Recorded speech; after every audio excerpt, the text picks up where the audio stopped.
اليوم في ازمه فيما يخص مثل ما قال عبد الرحمن بعوض في بدايه الحلقه اللاعبين المواليد.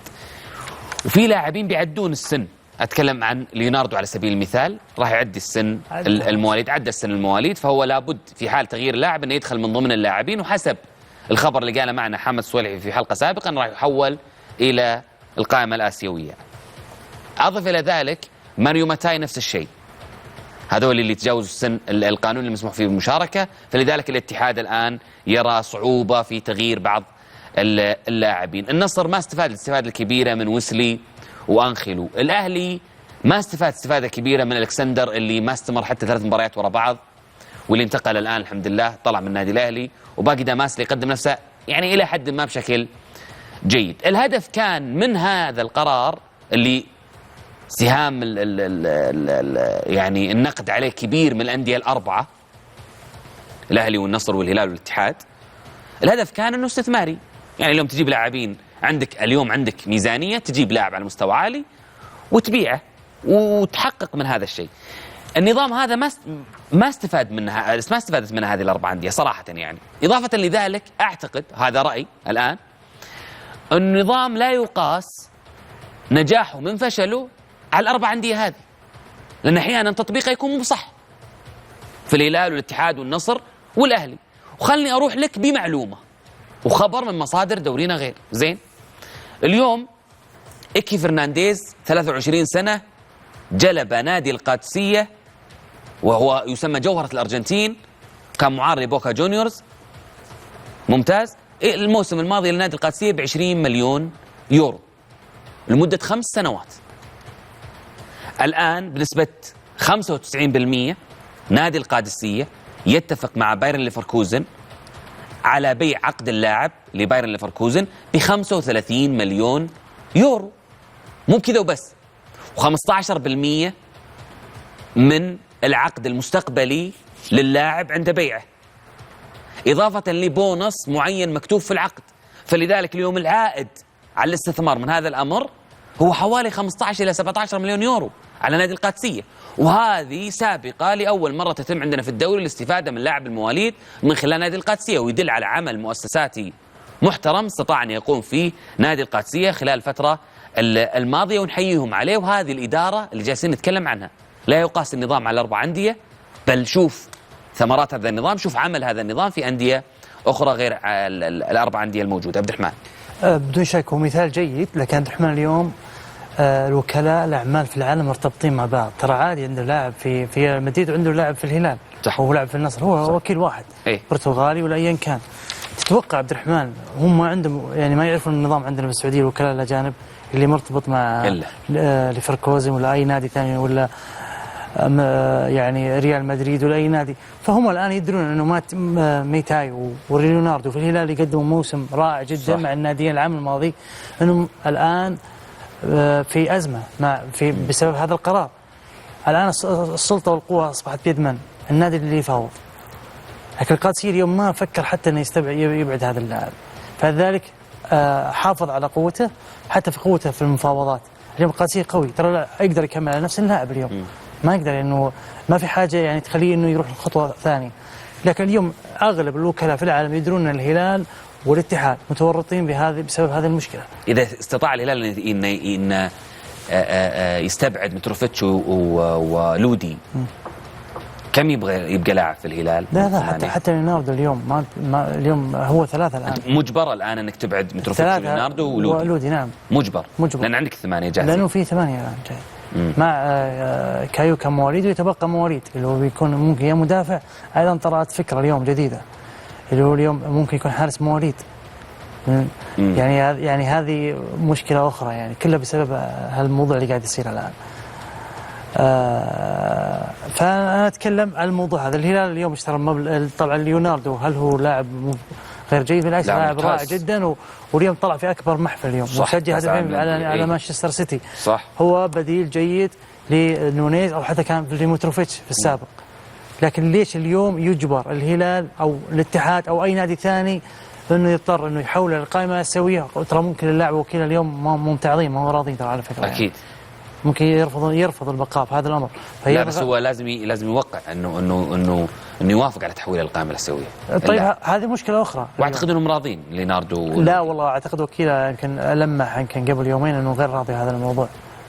يطلع يروح نادي ثاني. اليوم ليش نروح الكلام هذا كله؟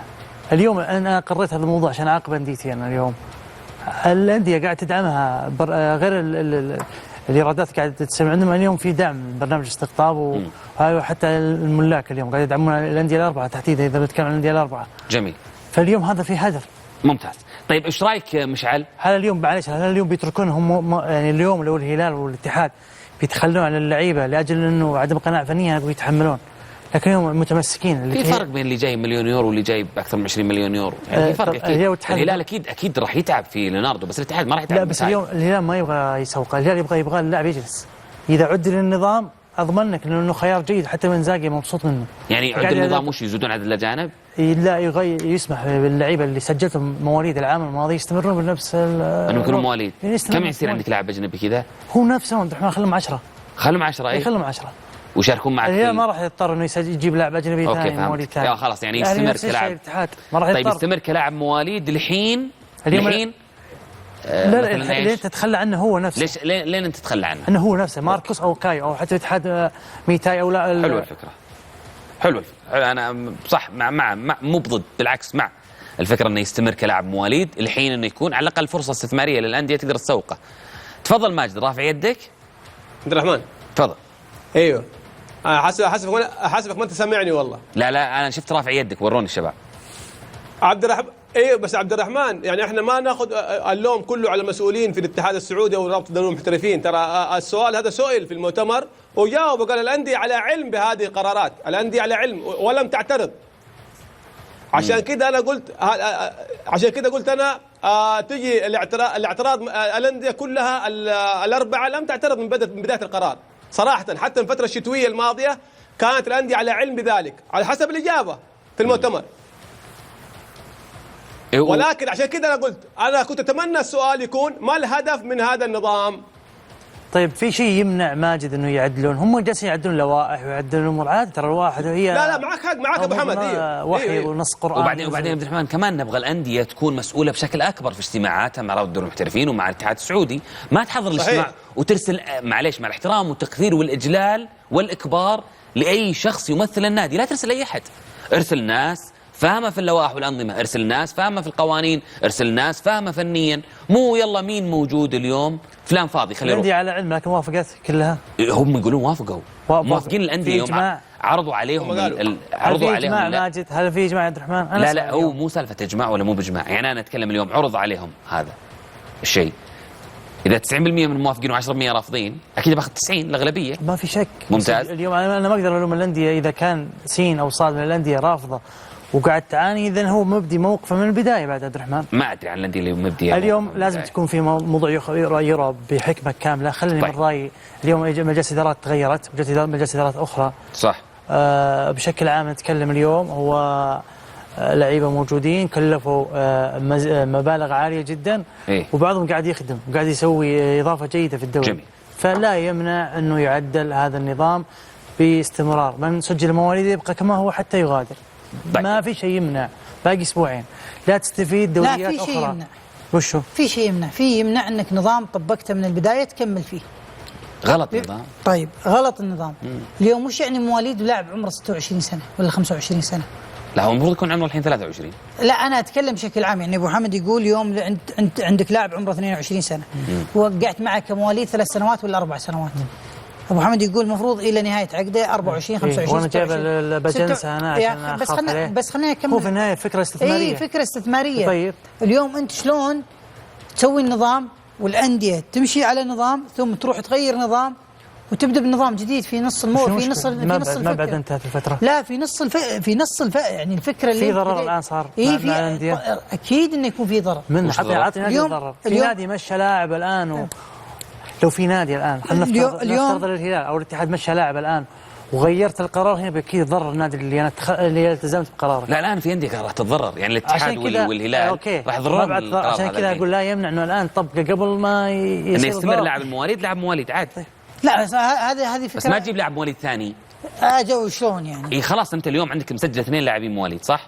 ممتاز. ممتاز، ما تغيرهم، ما لك حق انك تغيرهم. انا اذا كانت عندي فكره من اللاعبين المواليد وانا مجهزها على تطبيق دوري 21 ممتاز، واجيب لاعب لا مختلفين ترى، بتقدر تسجل 2 ناخذ منه 2. طيب بس خلينا نقول شيء. إيه؟ اليوم لما اجيب لاعب عمره 18 19 سنه واروح احوله دوري 21 عشان اجيب واحد ثاني، انت يعني بعد موسمين ولا 3 طيب اللاعب طلع ممتاز، تضطر انك توديه وتمشي لاعب عندك وعقود وفلوس رايحه وفلوس جايه، فبالتالي يا انك تفتح ال10 او 11 وتقول العبوا، ولا فكنا من سالفه ان اليوم مواليد وبكره طيب. مو مواليد. ترى باخذ راي، معلش باخذ راي مشعل. يعني هذا يعني حل. معلش رايك، بروح مشعل.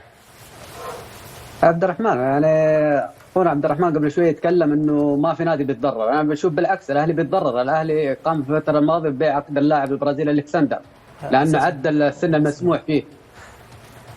يعني انت ندمان انه مش الكسندر مشعل؟ ايوه الكسندر كنت احتاجه. الكسندر يعني لو ما عدى السن القانوني الاهلي كان يبغى يستمر، لو صدر قرار باستمرار الكسندر كمواليد الاهلي كان بيستمر على الكسندر، بس الاهلي تبع الانظمه الموجوده وشال الكسندر لان اللاعب بيدخل معاك من ضمن 8 اجانب، عشان كذا الاهلي قرر استبعاد الكسندر. ما ينفع قبل بدايه الدوري ب5 ايام تغير القرار. الان ما ينفع تغيير القرار. القرار الجميع متفق ان القرار سيء جدا، القرار كان استثماري، بس ما في نادي من الانديه الكبار راح يستفيد ماليا من هذا القرار، لان الانديه الكبار تجلب لاعبين مواليد بمبالغه عاليه جدا. صعب تبيعها بنفس هذا المبالغ.